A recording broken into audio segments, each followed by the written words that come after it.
Joining me now, James Roosevelt III, former Associate Commissioner of the Social Security Administration and grandson of former President Franklin Delano Roosevelt, who signed the Social Security Act into law. It's great to have you back on the show, James, as someone who knows Social Security, as someone who ran the administration.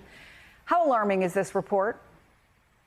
So this report is not totally unexpected. And first of all, it's great to be with you again, Chris. I've enjoyed it in the past. Not totally unexpected. It's an annual report, and it's adjusted because Social Security has great actuarial capability. And the date that is forecast depends not just on the number of people receiving benefits, but also on predictions about the state of the economy. And what has affected this report is uncertainty about the economy, which is affecting everybody in the United States right now, and about the reduction in the workforce because of the deportations.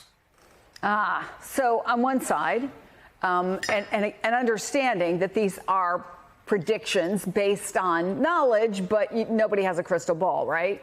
On one side, people will say these findings show that we urgently need to make changes to these programs, and they have faced dire financial projections for years, if not decades.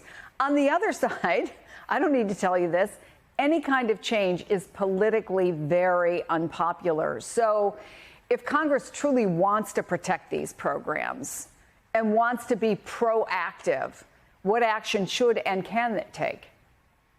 Well, Social Security it's never missed a benefit payment, and it's never borrowed any money.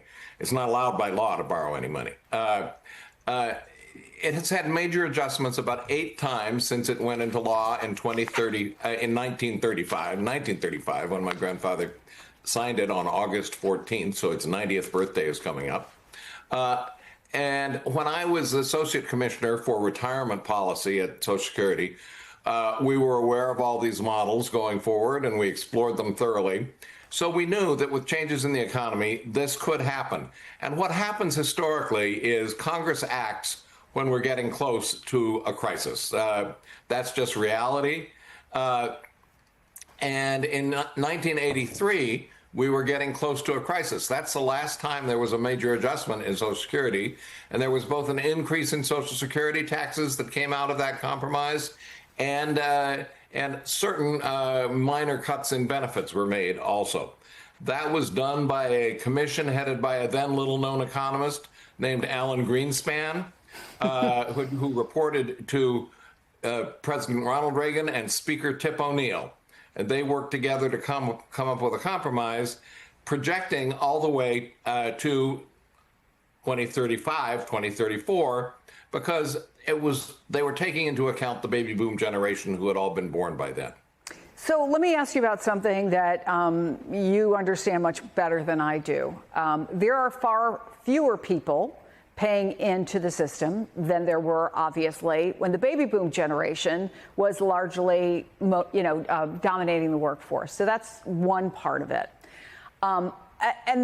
Right now, for a lot of those baby boomers, but in 2022, Social Security made up at least half of the total personal income for 38 million people. For 16 million Americans, it was their only source of income, Social Security. And now this year, claims are spiking, 18% more claims in the last 5 months than in the same time last year. How should we take all these statistics and view, especially if you're someone who's looking to retire 10 years from now, how should we view these numbers?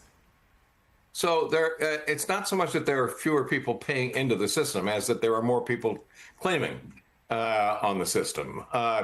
And the spike that's gone on in the last 5 months is not a long-term trend.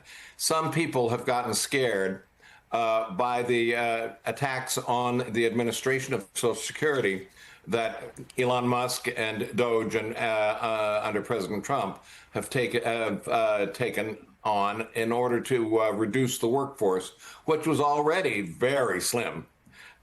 They've cut the workforce by about 12% to the lowest level ever internally at Social Security, and about 50% of the senior executives have either been fired or have left.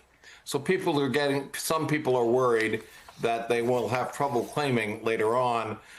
In fact, the staff of Social Security is extremely dedicated and extremely professional. People really should not be claiming early unless their analysis of their own financial situation makes them claim early, which, by the way, reduces their benefits going forward. Bringing down the temperature of a lot of people's concerns. James Roosevelt, it's always great talking to you. Thank you so much. Chris, it's great talking with you. Thank you.